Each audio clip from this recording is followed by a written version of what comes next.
Another big story we're watching today. Former 49ers cornerback Richard Sherman was arrested earlier this morning in Washington State. Details still coming out right now, so we'll get the latest from KRON 4 sports reporter Kate Rooney. She joins us here live now on KRON 4 News at 3 with all the details. Good afternoon, Kate. Hi, Justine. Well, this all started unfolding late last night into very early this morning, and while we're still gathering a lot of information, here are a few of the things we do know.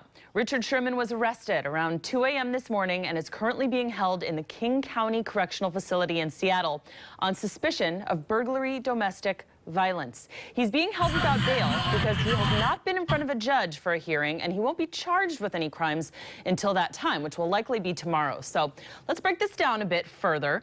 The burglary term stems from Sherman attempting to force entry into a home, at which time the police were called. It was determined that the home belongs to his in-laws, and because they're related, that's the domestic violence piece. He was arrested in Redmond, Washington, and the Redmond police said Sherman did not get inside the home, nor did he physically injure anyone. When the police told Sherman he was under arrest, he attempted to walk away and then physically resisted.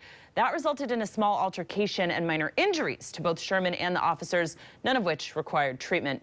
Police said they smelled a, quote, intoxicant on Sherman's breath, but it could be weeks before toxicology reports are available.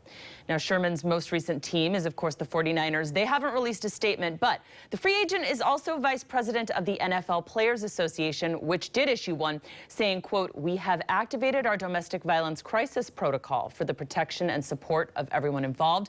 We will continue to monitor events closely as more facts are made available to us. They didn't mention Sherman by name. We do have a couple other items to note, because this is a complicated one, Justine. The police also confirmed a vehicular collision related to the incident. That was around 1 a.m. that a car entered a closed construction zone in Redmond and ran into a concrete barrier. The driver then fled the scene, but workers there identified him as Sherman, and it was found the car was registered to Sherman.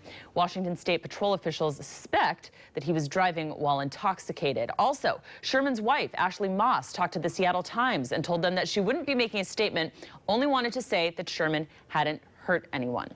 So I spoke to Joaquin McCoy, a San Francisco attorney who doesn't represent Sherman, but has represented pro athletes in the past. He says most of the facts of this case are still very much unknown, and if there ends up being a trial, say, a resolution, could take a year or more. He also cautioned the importance of remembering that at this time, Sherman has not been charged with any crime. So there's still a lot that we're learning. Justine.